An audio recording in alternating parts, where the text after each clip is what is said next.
Assalamualaikum warahmatullahi wabarakatuh. Apa kabar Sobat IPB? Selamat datang di IPB Podcast. Sobat IPB, kemajuan teknologi dan juga internet sudah sangat pesat. Dan hal ini memberikan banyak kemudahan bagi kita di berbagai bidang kehidupan. Nah, salah satunya adalah terkait dengan berbelanja. Sekarang kita bisa berbelanja dengan sangat mudahnya melalui internet via gadget yang kita miliki. Dan seperti dua sisi pada mata uang, ada positif maupun negatif dari hal ini. Sehingga diperlukan adanya perlindungan konsumen di bidang e-commerce. Nah, untuk membahas hal ini, kita sudah kedatangan dosen dari Departemen Ilmu Keluarga dan Konsumen Fakultas Ekologi Manusia IPB University, Dr. Megawati Simanjuntak.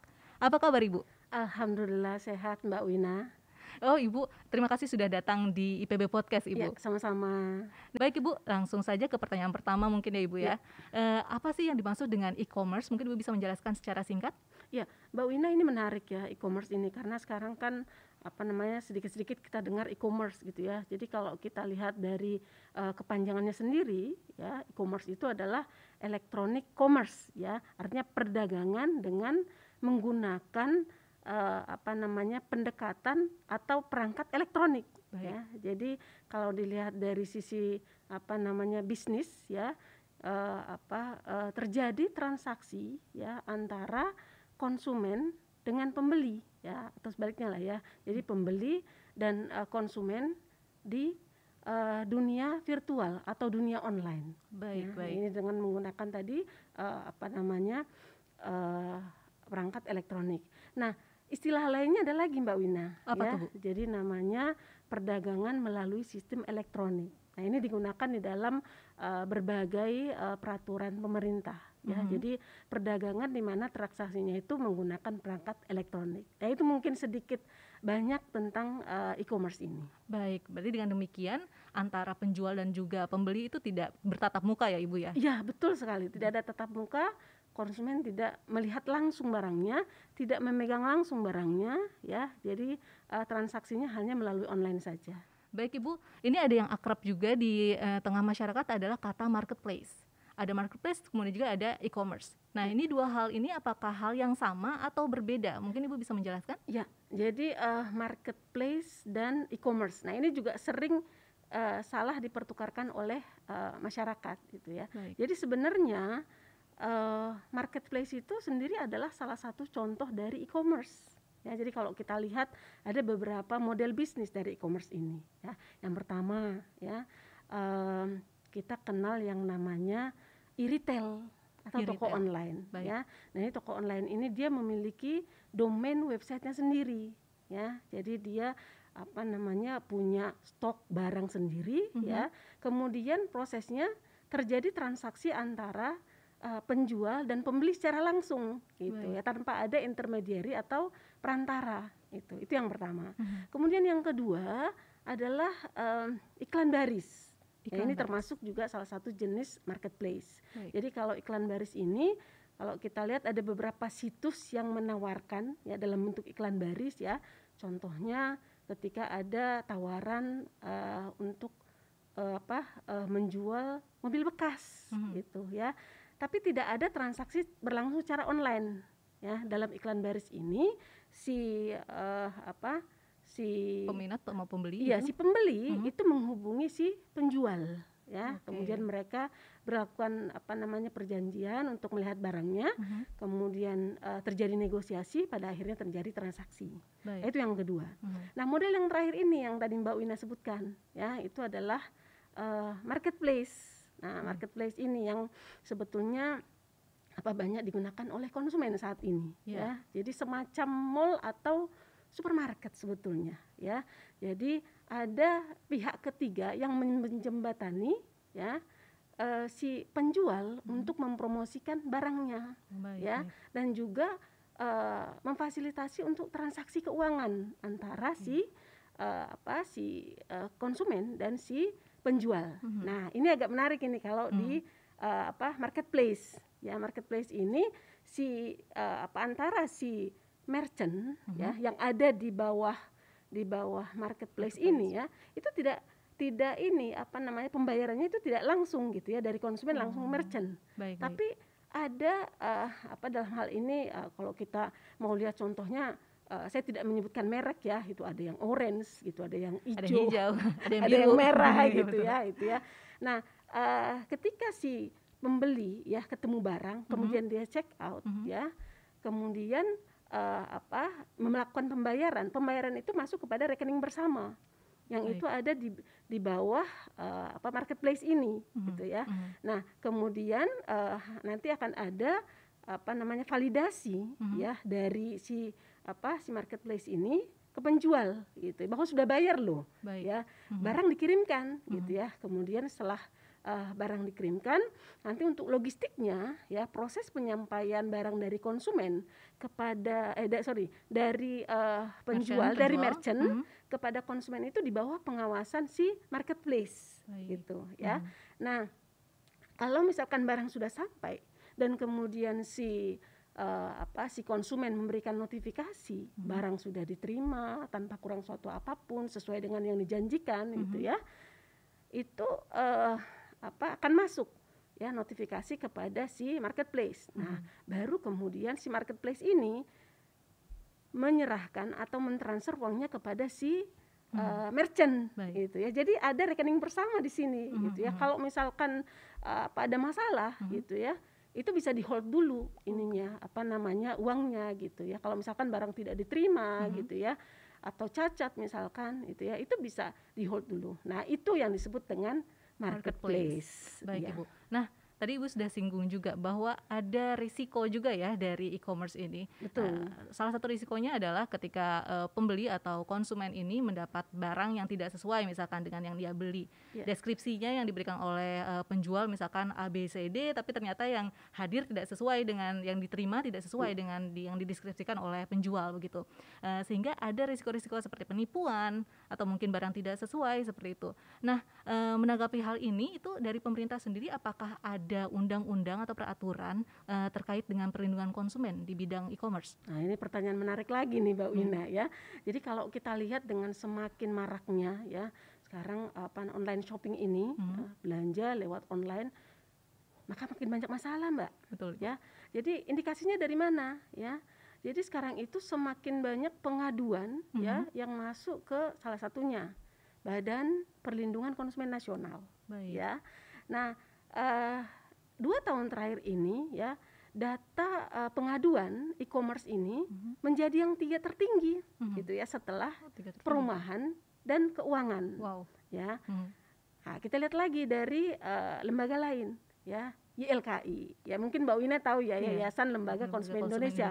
Ini adalah salah satu NGO yang concern kepada masalah konsumen yang sudah tua sekali, paling tua lah gitu ya.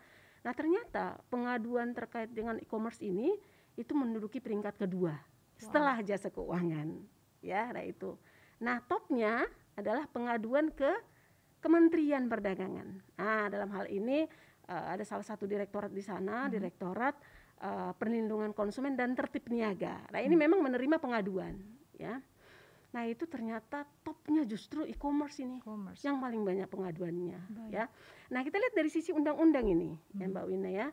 Nah, sebetulnya ada beberapa ada undang-undang dan ada peraturan pemerintah ataupun peraturan kementerian yang sudah mengatur tentang e-commerce ini. Tujuannya apa? Ya, untuk melindungi konsumen tentu saja. Yang pertama itu adalah Undang-Undang Perlindungan Konsumen Nomor 8 Tahun 1999. Nah, ini kebetulan memang sedang proses amandemen. Ya, kenapa di amandemen? Karena umurnya sudah tua, sudah sekitar 23 tahun. Ya, jadi memang sudah tidak catch up, sudah tidak sesuai dengan perkembangan zaman sekarang, Ibu. Ya, dengan digital transformasi yang sangat pesat sekali ya. Dengan perkembangan e-commerce memang sudah tidak comply, sudah tidak cocok gitu ya, sehingga sekarang masih proses tahap amandemen. Nah, turunannya itu ada lagi ya, ada peraturan pemerintah nomor 80 tahun 2019 dan peraturan Menteri Perdagangan ya nomor 50 ya tahun 2020. Ya, nah ini tentang perdagangan menggunakan sistem elektronik. Tujuannya sama, ya. Jadi mengatur pelaku e-commerce, ya, supaya konsumen terlindungi. Ya, nah itu. Nah ada lagi, ya, ini dari peraturan BPOM, ya, Badan Pengawas Obat dan Makanan ya, mengeluarkan peraturan BPOM nomor 8 tahun 2020 ya. Nah, ini tentang pengawasan obat dan makanan yang beredar secara daring ya. Nah, balik lagi Mbak Wina tadi ya, untuk Undang-Undang Perlindungan Konsumen, apa yang harus kita garis bawahi yang memang itu melindungi konsumen gitu ya. Jadi konsumen itu punya hak, punya kewajiban juga gitu ya, ada di pasal 4 dan 6, dan juga ada hak dan kewajiban dari pelaku usaha ya, ada dua sisi ya, artinya konsumen dilindungi, pelaku usaha juga ya punya hak sendiri gitu ya, dan apabila dilanggar ya untuk hak konsumen ini itu akan ada sanksi ya, bahkan ada pidana ya. Nah, hak ini Mbak Wina ya, semua konsumen harus tahu ini haknya ya. Ini saya juga terutama kepada milenial ini, karena ada beberapa riset yang menunjukkan bahwa hak konsumen itu banyak tidak diketahui oleh konsumen itu sendiri ya. Jadi asal nerimo saja gitu ya. Jadi kita coba list ya Mbak Wina, apa saja haknya. Yang pertama itu hak untuk mendapatkan keamanan, kenyamanan dan keselamatan atas barang dan jasa yang dikonsumsi ya. Kemudian yang kedua adalah hak untuk memilih barang dan mendapatkan barang sesuai dengan yang diperjanjikan ya. Kemudian yang ketiga, hak untuk memperoleh informasi yang benar, jelas dan jujur ya mengenai barang atau jasa yang dibelinya gitu ya. Nah, kemudian yang keempat adalah hak untuk dilayani dengan jujur dan tidak diskriminatif ya. Kemudian yang kelima, hak untuk mendapatkan pembinaan dan pendidikan konsumen ya. Kemudian yang selanjutnya adalah hak untuk didengar pendapatnya, didengarkan komplainnya ketika mengalami ketidakpuasan ketika membeli barang atau jasa ya. Kemudian hak berikutnya adalah hak untuk mendapatkan advokasi, perlindungan ya, dan mendapatkan bantuan penyelesaian sengketa ketika ada sengketa dengan konsumen gitu ya. Jadi ini harus dipenuhi. Nah, yang terakhir ini adalah hak untuk mendapatkan ganti rugi atau kompensasi ya. Jadi ketika ada barang yang cacat gitu ya, tidak sesuai dengan yang diperjanjikan dalam proses jual beli itu, bisa mendapatkan ganti rugi. Nah, itu jadi sebetulnya konsumen itu punya hak gitu ya. Tinggal sekarang bagaimana konsumen tahu haknya ya, tapi juga tentunya melaksanakan kewajiban gitu ya. Nah, itu kalau ada yang dilanggar ya perjuangkan gitu ya. Baik. Seperti itu. Baik. Nah, mungkin nyambung dengan tadi hak kita itu. Nah, agar hak kita bisa terpenuhi dan juga biar belanja kita itu berjalan dengan nyaman dan juga menyenangkan begitu Ibu ya, tidak malah jadi kecewa dengan barang yang kita terima seperti itu. Sebenarnya apa sih yang harus kita perhatikan sebelum kita melakukan transaksi di e-commerce? Betul. Nah, ini Mbak, ada beberapa hal yang harus diperhatikan ini ya, karena kan sekarang e-commerce ini memberikan kenyamanan ya.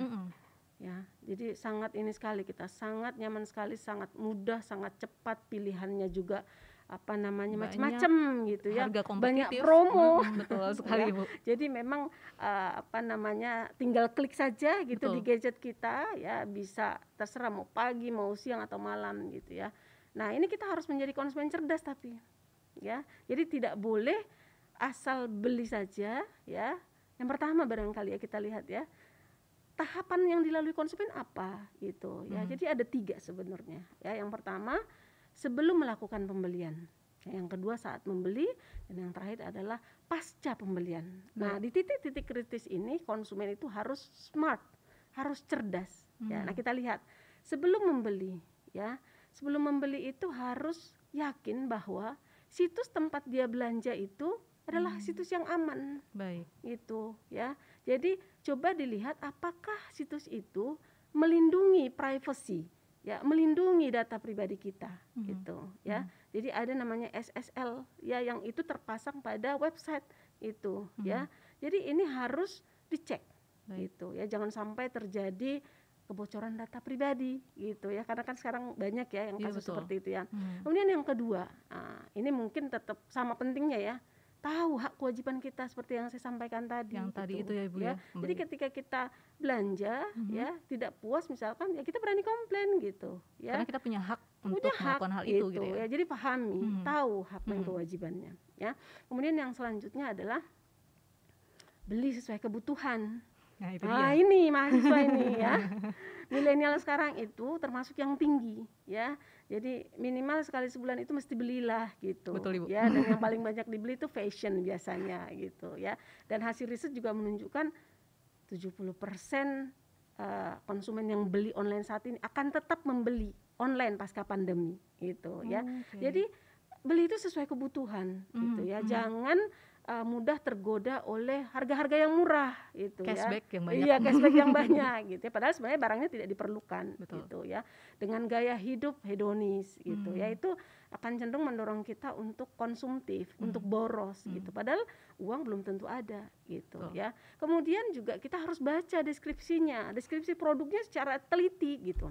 Kalau memang tidak jelas, ya konsumen harus menanyakan kepada penjual gitu. Kritis Jadi kita ya, harus dikontak gitu ya. Apakah benar sesuai dengan yang dideskripsikan gitu ya. Jangan-jangan itu toko yang fake gitu ya, hanya memajang produk saja gitu ya.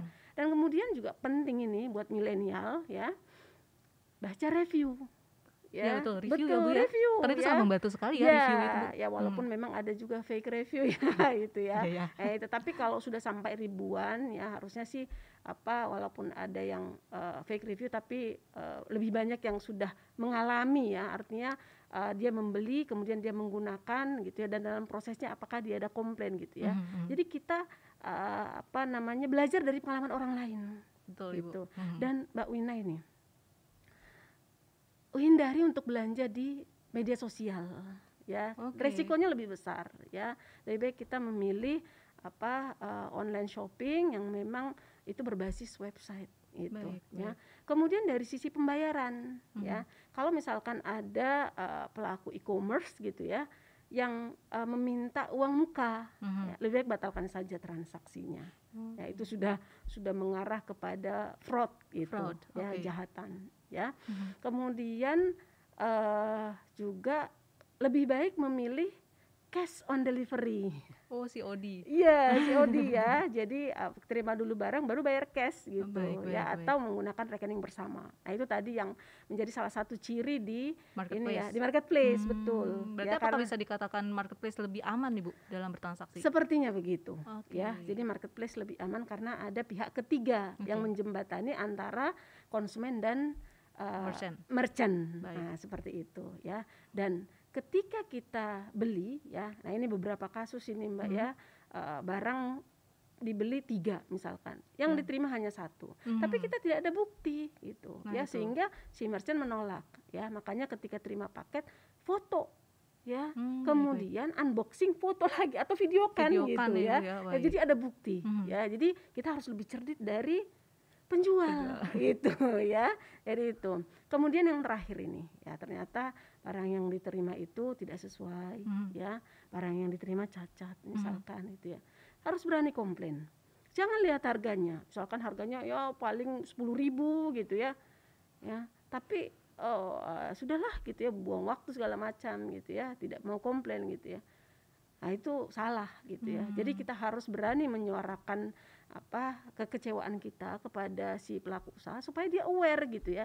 Oh, konsumen ini cerdas ya gitu ya. Dan juga membantu calon konsumen yang lain. Benar sekali, tepat Mbak Wina. Itu yang paling penting ya, karena bisa jadi kalau kita diam saja dia akan melakukan hal yang sama kepada konsumen lain gitu. Dan ketika keluhan kita tidak diterima gitu ya, tidak ditindaklanjuti oleh oleh merchant gitu ya, maka kita bisa mengadu. Nah, kanal pengaduannya banyak seperti yang saya sampaikan tadi ya. LKI, ada Badan Perlindungan Konsumen di LKI gitu ya, atau bisa Kemendak. Mereka punya channel-channel sendiri yang bisa dicek di websitenya. Baik Ibu. Nah, tadi menarik Ibu terkait dengan pembayaran. Pembayaran yang sangat dimudahkan sekarang ini. Tidak hanya via transfer ya. Kalau transfer kan kita pajak kita harus ada uangnya dulu ya Ibu ya di dalam rekening kita. Nah, sekarang ini marketplace juga sudah ada menawarkan metode pembayaran pay later. saya lihat sepertinya semua marketplace punya pay later gitu kan ya Ibu. Menurut Ibu sendiri dengan adanya metode pembayaran pay later ini lebih banyak positifnya atau justru bisa jadi bumerang nih buat konsumen? Silakan Ibu. Iya, pay later ya. Pay later berarti bayar Bayarnya belakangan. nanti-nanti aja. Betul ya. Prinsipnya sama seperti kartu kredit sebetulnya. Dan intinya adalah ngutang. Betul. Gitu ya. Nah, memang keragaman dari metode pembayaran di e-commerce ini kan banyak ya gitu ya. Nah, memang yang berkembang belakangan ini adalah pay later yang akhirnya banyak mendorong konsumen untuk lebih konsumtif, lebih boros gitu ya, karena ya itu tadi utang gitu ya, utang, dan kemudian dia juga cepat, kemudian mudah, kemudian dia juga mengklaim bunganya rendah gitu ya. Tapi ada beberapa kerugiannya gitu. Yang pertama ya, kita itu akan cenderung konsumtif. Nah itu ya, jadi karena ada fasilitas kredit tadi itu yang sangat mudah, ya kita sudah lapar mata gitu ya. Betul. Terjadilah yang namanya impulsive buying. Jadi beli spontan tanpa perencanaan gitu ya, apa yang ada di depan mata kita, apalagi kita kan sering window shopping ya gitu ya, buka-buka gitu ya, karena stress ada pay relieving-nya later. lewat itu. Betul sekali. Dan sekarang lebih ini loh Mbak Wina, ada yang namanya dark pattern gitu ya. Jadi dia menyerang langsung atau mempromosikan langsung ke WA gitu. Ya jadi sekarang strategi pemasaran itu luar biasa sekali ya, supaya orang mau beli gitu ya. Nah, balik lagi ke pay later tadi gitu ya.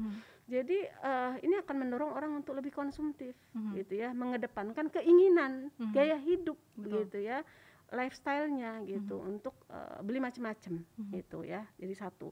Kemudian yang kedua ya, ini juga akan membuat perencanaan keuangan kita menjadi terganggu. Jadi berantakan ya, Bu, iya, ya. setiap bulan kita harus berhadapan dengan macam-macam tagihan gitu, yang memang kadang-kadang kita tidak perlu gitu ya, beli barang hanya karena kita lapar mata, lagi ada promo ya, lagi ada cashback, padahal nggak butuh gitu ya, kita pakai pay later, numpuk udah tiap bulan ya. Jadi akhirnya keuangan kita menjadi terganggu gitu ya.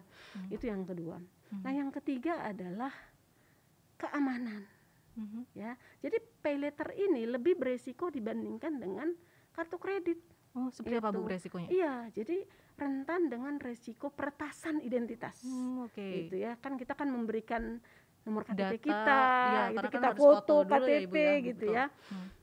Jadi ini sangat rawan untuk disalahgunakan ya, apalagi banyak penyedia pay later ini juga yang ilegal, tidak terdaftar di OJK gitu ya. Jadi ini akan rentan terhadap cybercrime. Ya itu beberapa tiga dampak negatif dari pay later ini.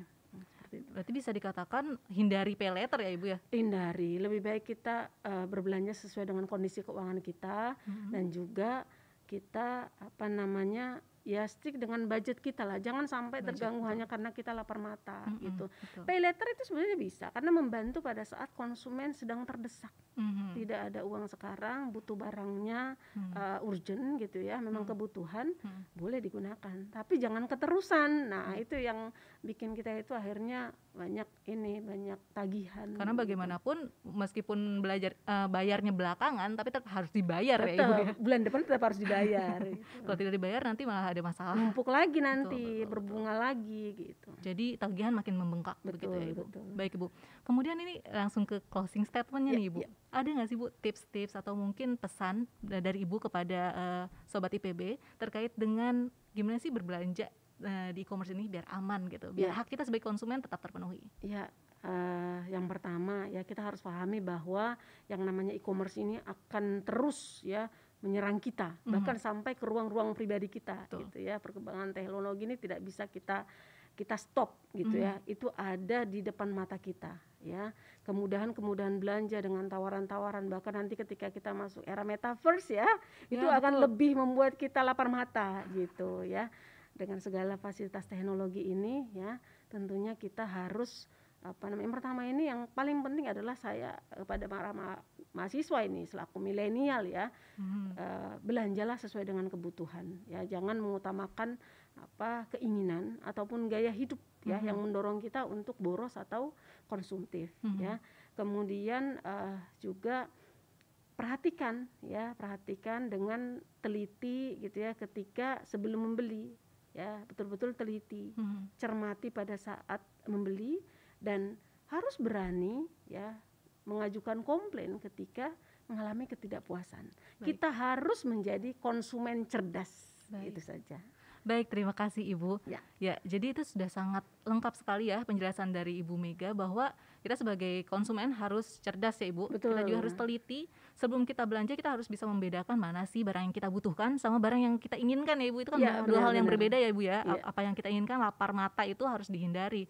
Jadi kita harus mengutamakan kepada budget kita tadi itu ya Bu ya. Iya, betul agar sekali, aktivitas berbelanja online ini bukan menjadi momok yang nanti malah jadi masalah di belakang hari gitu ya Ibu ya. Mungkin pas belinya nggak mikir apa-apa, beli tuh tiba-tiba di belakang hari udah banyak tagihan ya Ibu ya, bengkak betul, gitu. Betul. Nah, terus juga kalau misalkan tadi seperti yang disebutkan oleh Ibu Mega, jika ada komplain jangan ragu untuk sampaikan ya Ibu ya kepada lembaga-lembaga. Mungkin di beberapa marketplace tertentu sudah ada juga ya Ibu ya, ada feature untuk kita bisa menyampaikan care. Ya betul, care. bisa menyampaikan komplain melalui marketplace yang bersangkutan. Tapi jika ternyata tidak ada, jangan segan untuk ke lembaga-lembaga yang perlindungan ada konsumen. Betul sekali. Ibu. Terima kasih Ibu sekali lagi sudah hadir di PBB Podcast kali ini. Ya, semoga tadi bincang-bincang kita ini bisa memberikan banyak manfaat atau mungkin pengetahuan ya terkait dengan perlindungan konsumen di bidang e-commerce ini Ibu ya. Sekali lagi Ibu terima kasih. Sama-sama. Dan terima kasih juga kepada Sobat IPB yang sudah menyaksikan IPB Podcast, dan jangan lupa ya IPB Podcast juga bisa diakses melalui Spotify. Baik Sobat IPB, demikian IPB Podcast kita kali ini. Semoga apa yang kita bincang-bincangkan dengan Ibu Mega bisa memberikan banyak insight dan juga pengetahuan kepada Sobat IPB terkait dengan perlindungan konsumen di bidang e-commerce. Nah, saya Wina Ekawati, undur diri. Sampai jumpa di IPB Podcast selanjutnya. Wassalamualaikum warahmatullahi wabarakatuh.